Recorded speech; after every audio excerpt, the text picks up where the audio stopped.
सभी लोगों को पुराण पाथी कथाएं हमारी अनमोल धरोहर की तरफ से राधे राधे। आज हम सभी लोग आंवला नवमी पर सुनी जाने वाली कथाओं का श्रवण करेंगे।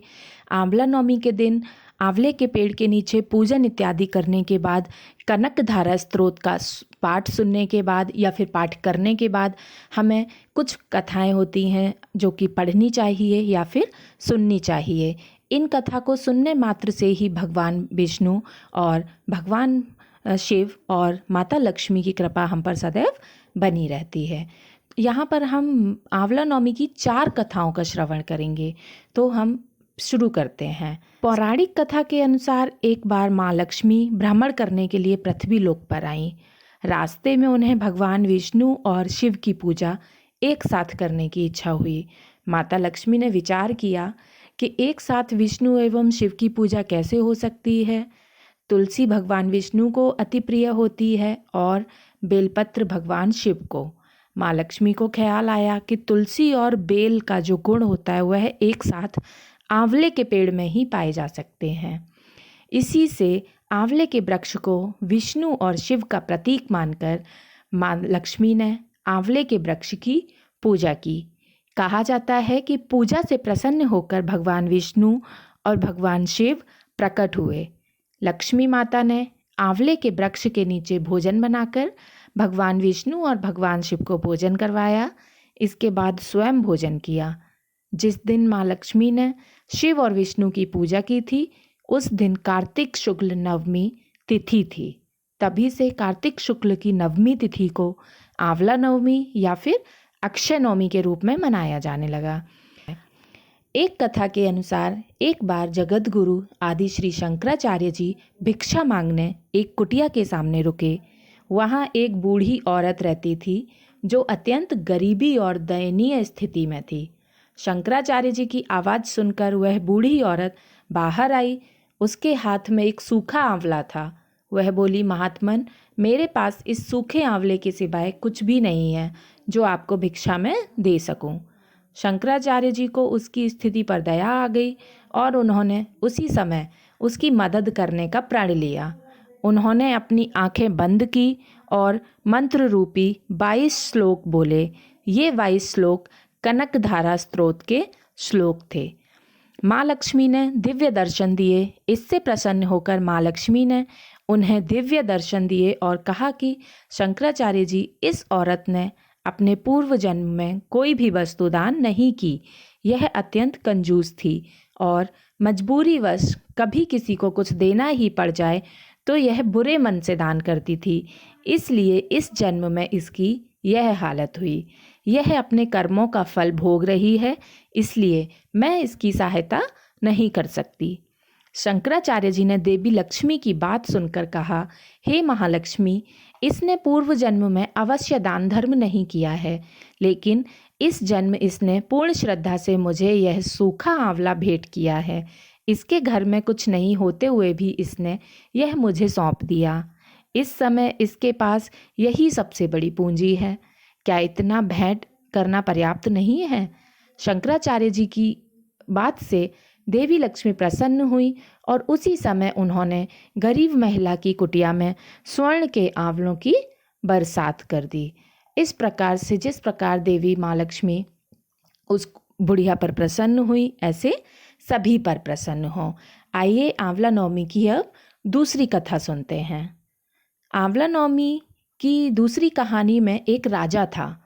उसका प्रण था कि वह रोज 1.25 मन आंवले दान करके ही खाना खाता था। इससे उसका नाम आंवल्या राज्य पड़ गया था।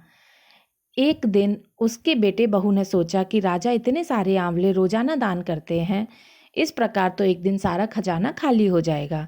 इसलिए बेटे ने राजा से कहा कि उसे इस तरह दान करना बंद कर देना चाहिए। बेटे की बात सुनकर राजा को बहुत दुख हुआ। वह राजा रानी महल छोड़कर बियाबान जंगल में जाकर बैठ गए। जब भूखे प्यासे 7 दिन हो गए तब भगवान ने सोचा कि यदि मैंने इसका प्राण नहीं रखा और इसका सत नहीं रखा तो मेरा विश्वास चला जाएगा। इसलिए भगवान ने जंगल में ही महल, राज्य और बाग बगीचे सब बना दिए और ढेरों आंवले के पेड़ लगा दिए। सुबह राजा रानी उठे तो देखा कि जंगल में उनके राज्य से भी दुगना राज्य बसा हुआ है। राजा रानी से कहने लगे, रानी देख, कहते हैं, सत मत छोड़े सूरमा, सत छोड़िया पत जाए, सत की छोड़ी लक्ष्मी फेर मिलेगी आए। आओ नहा धोकर आंवले दान करें और भोजन करें।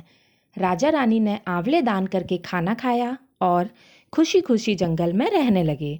उधर राजा रानी के घर से निकलते ही राजा के बेटे और बहू की हालत बहुत ज़्यादा बिगड़ गई और उनका समस्त राज्य नष्ट होने लगा। उनके हालात इतने बिगड़े कि उन्हें अपने भरण पोषण, अपनी आजीविका चलाने के लिए अपने राज्य से बाहर आना पड़ा। संयोगवश काम की तलाश में वह उसी राज्य में काम मांगने आ गए जहाँ के पहले बियाबान जंगल हुआ करता था। पिता ने उन्हें बिना पहचाने हुए काम पर रख लिया। बेटे बहू सोच भी नहीं सकते थे कि उनके माता पिता इतने बड़े राज्य के मालिक भी हो सकते हैं, सो उन्होंने भी अपने माता पिता को नहीं पहचाना। एक दिन बहू ने सास के बाल गूंथते हुए उनकी पीठ पर मस्सा देखा। उसे यह सोचकर रोना आने लगा कि ऐसा मस्सा मेरी सास के भी था। हमने ये सोचकर उन्हें आंवले दान करने से रोका था कि हमारा धन नष्ट हो जाएगा, आज वे लोग न जाने कहाँ होंगे। यह सोचकर बहू को रोना आने लगा और आंसू टपक टपक कर सास की पीठ पर गिरने लगे। रानी ने तुरंत पलट कर देखा और पूछा कि तू रो क्यों रही है। उसने बताया, आपकी पीठ पर जैसा मस्सा है वैसी मस्सा मेरी सास की पीठ पर भी था।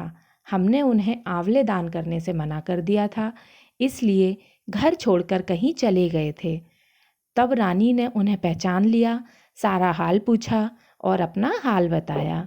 अपने बेटे बहू को समझाया कि दान करने से धन कभी भी कम नहीं होता है बल्कि बढ़ता है। बेटे बहू की अब सुख से राजा रानी के साथ रहने लगे। हे भगवान, जैसा राजा रानी का सत रखा वैसा सबका सत रखना, कहते सुनते सारे परिवार का सुख रखना। जय श्री हरि। आंवला नवमी की एक और कथा है जो कि इस प्रकार से है। एक बार काशी नगरी में एक निसंतान व दानी वैश्य रहा करता था। एक दिन वैश्य की पत्नी के पास पड़ोसन आई। पड़ोसन बोली, यदि तुम बाबा भैरव को एक पराये बच्चे की बलि चढ़ा दोगी तो तुम्हें पुत्र की प्राप्ति होगी। इतना कहकर पड़ोसन वहाँ से चली गई। वैश्य के घर लौटने के बाद उसकी पत्नी ने पड़ोसन की सारी बातें उससे कहीं। अपनी पत्नी की सारी बात सुनकर वैश्य ने एक मासूम बच्चे की बलि देने की बात को अस्वीकार कर दिया, लेकिन पत्नी ने अपने पति की एक ना सुनी और मौका पाते ही उसने एक कन्या को कुएं में गिरा दिया। अब बाबा भैरव को बलि दे दी, लेकिन वैश्य की पत्नी को इस बलि का उल्टा परिणाम देखने को मिला। उसके शरीर पर घाव हो गए और उस कन्या की प्रेतात्मा उसे सताने लगी। अपनी पत्नी की ऐसी हालत में देखकर वैश्य ने उससे इसके पीछे का कारण पूछा। तब उसने सारा वृतांत अपने पति को सुनाया। पत्नी की बात सुनकर वैश्य ने कहा कि इस संसार में गौ, बाल और ब्राह्मण हत्या करने वाले के लिए कोई स्थान नहीं है, इसलिए इस पाप का प्रायश्चित करने के लिए तुम्हें गंगा नदी के किनारे जाकर भगवान का स्मरण करो। यदि सच्चे मन से तुमने भगवान का भजन किया तो तुम्हें अवश्य ही इन कष्टों से मुक्ति मिलेगी। उसने ऐसा ही किया और गंगा किनारे रहने लगी।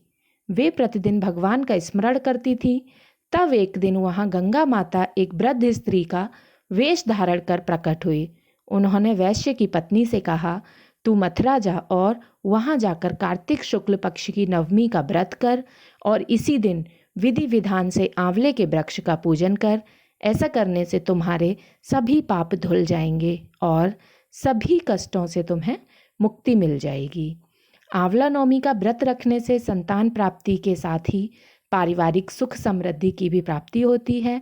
ऐसे में महिलाओं को आंवला नवमी के दिन व्रत रखकर विधि विधान से आंवले के वृक्ष का पूजन अवश्य करना चाहिए। जय श्री हरि।